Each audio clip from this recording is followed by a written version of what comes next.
as the genocide in Gaza continues, as Israel attempts to expand into Syria, we have Yemen's naval blockade in the Red Sea bearing much fruit. The Eilat port in Israel, the only Red Sea port, is about to close. It has been essentially bankrupt for many months, if not over a year now, since the November 2023 blockade launched by Yemen's Ansar Allah. We also have recent reports that Ben Gurion Airport, because of Yemen's consistent missile strikes, terminating service. Where do you see the state of things right now? Because of course, all of this centers on the genocide in Gaza, especially Yemen's, what still is a very heroic response that isn't stopping despite Israel's attempt to expand everywhere with U.S. backing. Well, starting with the Yemeni strikes on the port of Eilat, the Israeli port, that's this not it's been going on for a while, and as you mentioned, Danny, it's destroyed the economy of that. That's the third. Ashdod and Haifa, the other two main ports, are receiving shipments and deploying from the Mediterranean coast. This is an important port because it brings things in from Asia. So, and we're talking about a lot of resources that they wouldn't be getting from elsewhere, stuff to do with agriculture and things like that. So it is really important for the Israeli infrastructure and economy. It's down 90% since hostilities began, since Ansar Allah started targeting it. And now Eliad's asking the Israeli government for a bailout. So, they're going to require a bailout just to basically stay operational and do essential maintenance to make the place functional so that if they come back online, they'll be able to do so. If they don't, it could get decrepit very quickly and fall into disrepair and all sorts of problems that would delay it coming back online later. Bottom line, it's a massive blow to the Israeli economy, and it's interesting because Iran targeted the port of Haifa and did so, very effectively, and so answer a lot. So I don't believe there's any coordination per se. Not officially anyway, command and control coordination of the so-called axis of resistance. But you can see, because this port is within range of what Ansar Allah can do accurately, and perhaps better chance of it not getting shot down by anybody else in between, including Saudi Arabia or the United States. So, but they're doing the thing that, they're making it. This is also a huge crisis for the insurance industry. And that's one thing Yemen has done with the interdicting and denying shipping through the Bab el-Mandeb and the Red Sea, and then with the Eilat port. It's a nightmare. So insurance, reinsurance, these are all essential components to trading internationally.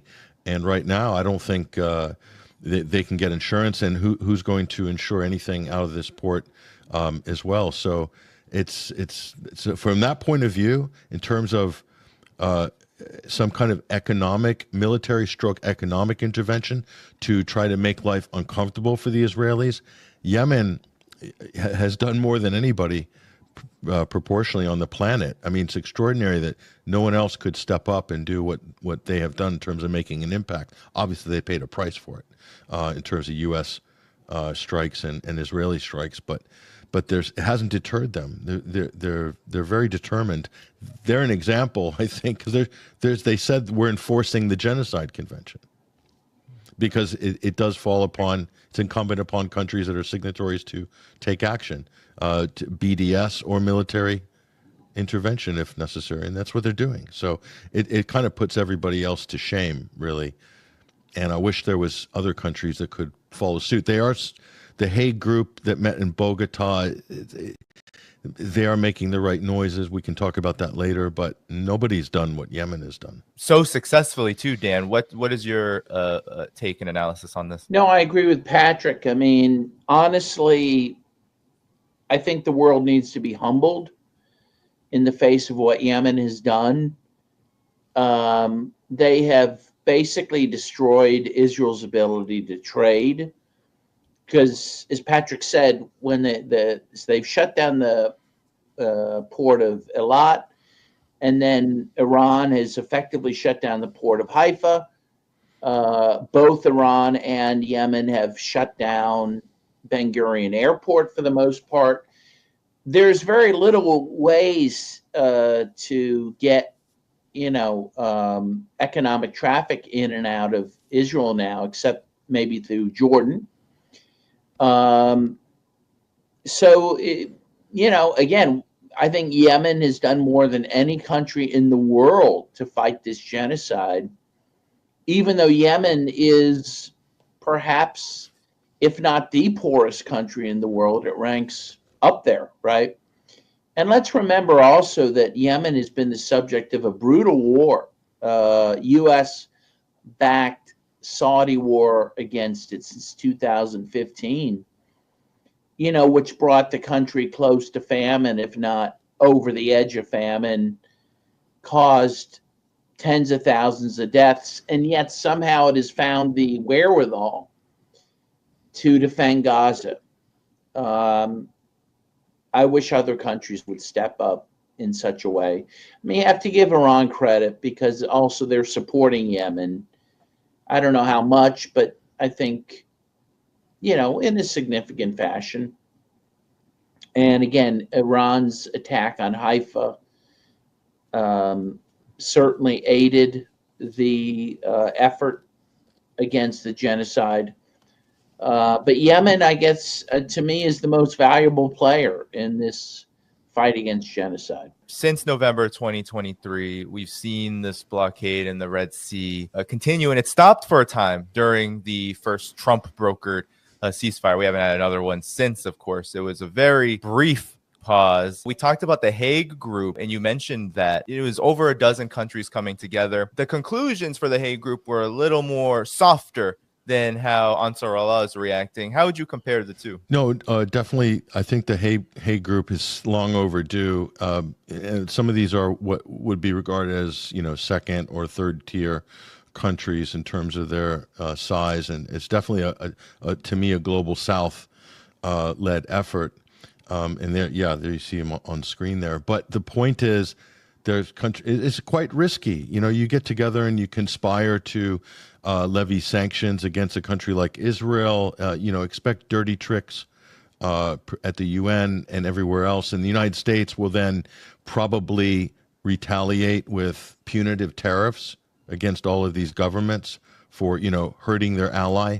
And that's supposedly a violation or against their U.S. national interests. So Israel's national interests are America's national interests by extension. But in terms of our arms embargoes and things like this, it should have been done a long time ago. My frustration with this is that there are mechanisms at the UN General Assembly level, like the Uniting for Peace resolution, where they could get together and bypass the UN Security Council, and they have a number of tools at their disposal once that consensus is reached, including UN General Assembly mandated sanctions.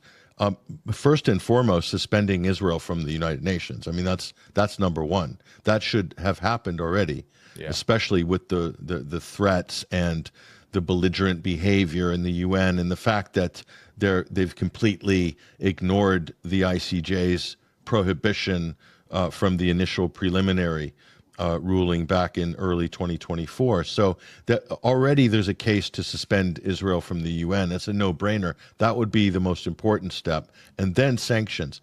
A country the size of Israel, it doesn't take much in terms of sanctioning to really put heavy pressure, and people will feel it there. And in some ways, it could be even more devastating than Iran's missile attacks in terms of public approval of how the government's dealing with this situation. They've been allowed to basically escape that. And to me, this is the most frustrating thing, because that's supposedly a painless way that countries can act to try to restrain Israel without getting involved militarily, in the vein of ending South African apartheid, etc. But it's not happening. And yet, at the same time, the United States is just sanctioning people left, right, and center with the intent of hurting them. They're even ready to sanction their allies. the United States. And they're doing that with Russia with secondary sanctions against anybody trading with Russia. And that's going to be interesting to see how that is actually going to pan out and what that's going to actually mean. We can discuss that later. But I like what the Bogota meeting is about.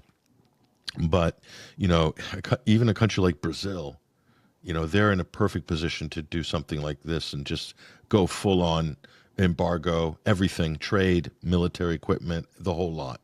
And if a few countries did that, it would embolden others to follow. So hopefully something comes out of this. One thing that definitely jumps out when we look at how Yemen has responded with, using whatever firepower they have to prevent shipping in the Red Sea. But also Yemen has had to face, as Patrick said, the brunt of U.S. aggression as well, multiple times being bombed by the United States and the United Kingdom. And here we have a situation where the U.S. isn't even named. That was probably one of the biggest things for me is when we talk about Israel and stopping the arms, for example, is one of their big demands right here. Prevent the provision of transfer of arms, munitions, military fuel, and related military equipment and dual-use items to Israel. Dan, I think about the United States. Your thoughts? No, I agree. I mean, first of all, there's a few things that jump out at me. One is that, at least the reports I read, is that 32 different states went to the conference in Bogota, but only 12 signed up for this 6-point declaration. And the 12 states that signed up, a lot of them, if not all, outside of Indonesia, truthfully, what they plan to do or not to do is not going to impact Israel very much. These are smaller countries, a number of which are Latin America, that don't do much trading with Israel to begin with. So, so what are they, what does it really mean for them to have an arms embargo against Israel or a trade embargo, or to prevent shipping? Shipping, as you say, from where to where? If you're in the Atlantic side in Latin America, or if you're landlocked in Latin America, for that matter. Even Indonesia, which is, it's the 4th largest country in the world population-wise, big economy, but it's in the Pacific Ocean. What's it going to do? So in the end, I feel like the two things they could have done to have an impact, they didn't do. One, as Patrick said, they could have passed a declaration that they would move at the United Nations General Assembly for a Uniting for Peace resolution. And that would be a resolution to do an end around the Security Council, say, because of this genocide in Gaza, we're going to vote on and hopefully pass a resolution to order very serious measures against Israel, up to and including sending armed forces, peacekeepers, to defend the people of Palestine. That is the biggest thing and most important thing these countries could have done. The second thing they could have done, which they didn't do, is say, we're going to bring aid to Gaza, right? We're going to have flotillas that we're going to send to Gaza with humanitarian aid, with the assumption that, one, Israel probably would not attack, vessels from 12 different states. And even if they did, then that would set up, frankly, the right to then attack Israel. So that would satisfy the first goal of having more intervention to protect the Palestinians. Again, they didn't do that. So most of the things, or if not all of the things that they say they're going to do, they don't really have the power to do. They don't have the power. Again, if you're a Latin American country on the Caribbean or Atlantic, what are you going to do to stop trade with Israel, to prevent arms from going there? Most of these countries don't even have navies, right? They really can't do it. So in the end, I feel like what they've agreed to do is symbolic. And given that we're now you know, quickly approaching 2 years of this genocide.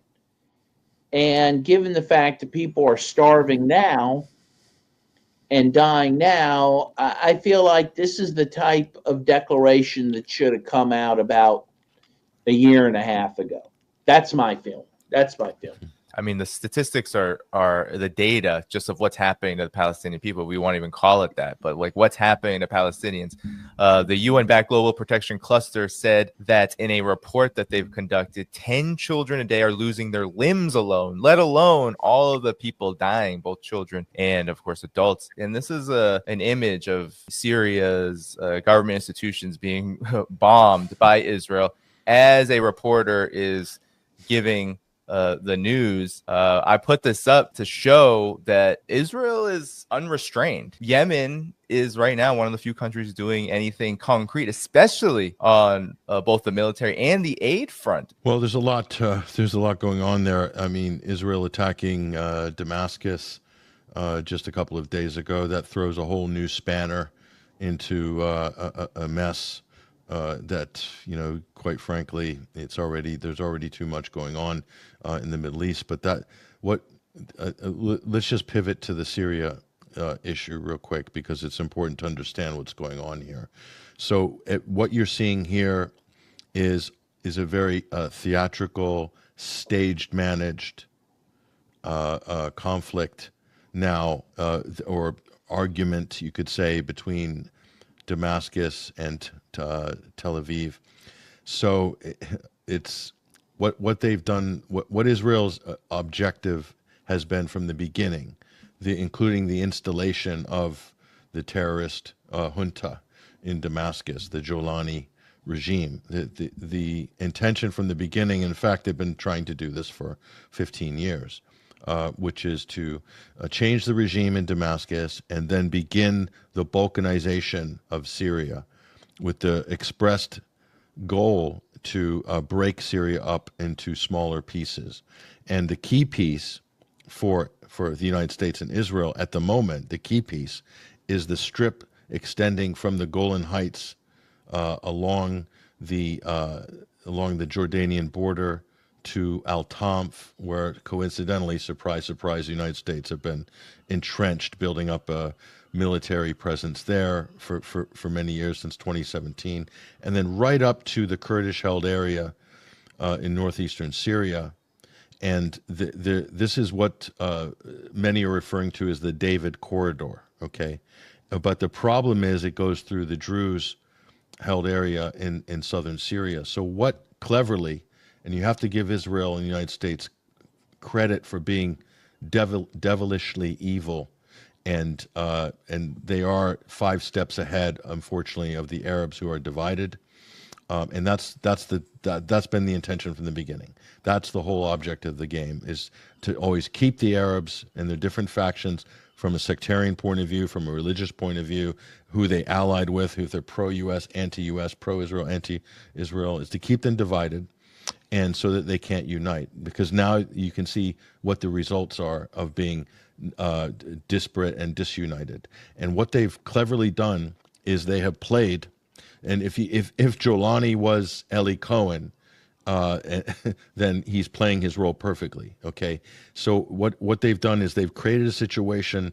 The first step was when Israel invaded the Golan Heights. Immediately when Jolani came in Christmas of 2024, Israel moved straight away into the Golan Heights before they took out all this Syrian military establishments. Then once they've done that, then they started kind of, in a way, antagonizing, threatening some of the Druze in that area along that part, and then that also got back to Sweda, where they were like feeling insecure, because at the same time Jolani's thugs were threatening to kind of impede on their Druze-held enclave in the south. So Israel and Jolani created tension there, and the United States is also part of this as well. They created tension there, and so then the United States and Israel, I am sure, told Jolani, it seems like it anyway, you need to help to disarm the Druze. You need to disarm the Druze. And so they moved in, and then last week we saw clashes between Jolani's thugs from the General Security, even though he's denying that they're his. It's a joke. There's hardly a government in charge. But anyway, and then that created a sectarian explosion, which ignited there. And then, of course, then Israel moves in and says, "We'll protect you. We'll protect the Druze. We'll protect you." So it's like a protection racket. And so then Israel fired airstrikes into Damascus as a symbolic show of force to say, "Look, we're on your side." And then Jolani comes on the news and said, "Oh well, the Israelis. We don't support the Israelis. They are a source of the instability in this region." This is a guy who wanted to normalize relations with Netanyahu just a couple weeks ago. So don't believe anything these people tell you officially. You are looking at a World Wrestling Federation choreographed fight, okay? And the result is to try to get the Druze to beg for the Israelis' support. Yeah. And half the Druze aren't buying this. But they're going to cut that strip because that's the runway for an attack on Iran. Right into Iraqi Kurdistan, straight shot to Iran. But this is also going to be the mechanism by which the United States and Israel will ignite a sectarian civil war in Lebanon. Okay, yeah. They're working on peeling away Tripoli, the Druze enclave in Lebanon, and to put pressure on Hezbollah because they won't disarm. So you're looking at a bloody sectarian civil war in Syria and Lebanon. This is a new Sykes-Picot by force drawn in blood. This is what the U.S. and Israel are doing right now. Tom Barak, Trump's special envoy, is absolutely lying through his teeth, saying, "Oh, we don't have a dog in this fight." Well, then why are you occupying 25% of Syria's landmass then? Why are you training and equipping HTS for last 15? Yeah, they never left. The U.S. never. Right. So don't believe a word these people say. They are lying. They've got an agenda. It's to break up and balkanize Syria into little pieces, then Lebanon, and then Iraq after that. So this is a whole program. It's so interesting. Israel spent so many years literally supporting the forces that came to power in Syria, December 2024. Now it is claiming that it is fighting these always Al-Qaeda, once Al-Qaeda types, and targeting what's left of the government institutions, which are essentially defunct anyway. And for weeks before this happened, there were reports about exactly what Patrick said, building up against Lebanon, attempting to invade from the border in order to weaken what already is a state that is very weak. And here you have a situation where outside of Iran, the biggest and most strongest forces in the axis of resistance that are giving Israel a lot of trouble are Yemen. Then you have Hamas and the Palestinian resistance, which has been fighting incredibly hard against Israel. How do you see this situation, Dan, overall? Where does this all fit? Yeah, well, I agree with Patrick. I think the word of the day is balkanization. I do think the goal is to destroy Syria as a united country, which, of course, the West has done all around the world, right? With the former Yugoslavia, Libya, Iraq, Somalia, and now Syria. Well, Lebanon even before that. I mean, in many ways, Lebanon has just been completely crippled as a nation. Their military is under U.S. control. It doesn't really defend Lebanon. It's really up to Hezbollah to do that, but that's, of course, a non-state actor, which the West opposes. And now Syria is being balkanized. As Patrick said, the U.S. controls 25% to maybe a third of Syria, the most oil and grain-rich part. Israel continues to take more and more land in the south. Turkey's taken a bit in the north. It doesn't leave much. And it's very interesting. A report I read this morning is one theory is that in terms of what just happened with the Druze is that at least some in the Syrian government, such as it is, claimed that in Baku, when they were meeting with Israel, that they got a signal from Israel they could go into this area where the Druze are and take it over. The Druze have always had very much independence in this part of the country under Assad and his father.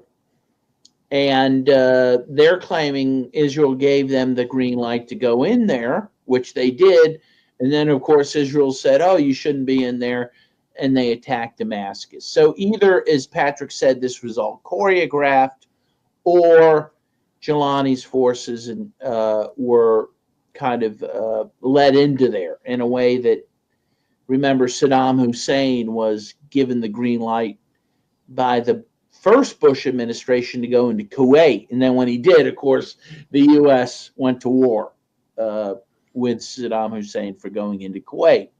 It looks a bit like that. But however that came about, the result is the same. In the end, Israel has used this HTS group, which is nothing but a rebranded al-Nusra Front of al-Qaeda, right, to overthrow Assad. But they have no loyalty to them. Israel, I mean, has no loyalty to this group. And their goal is to take over more and more of Syria, create greater Israel.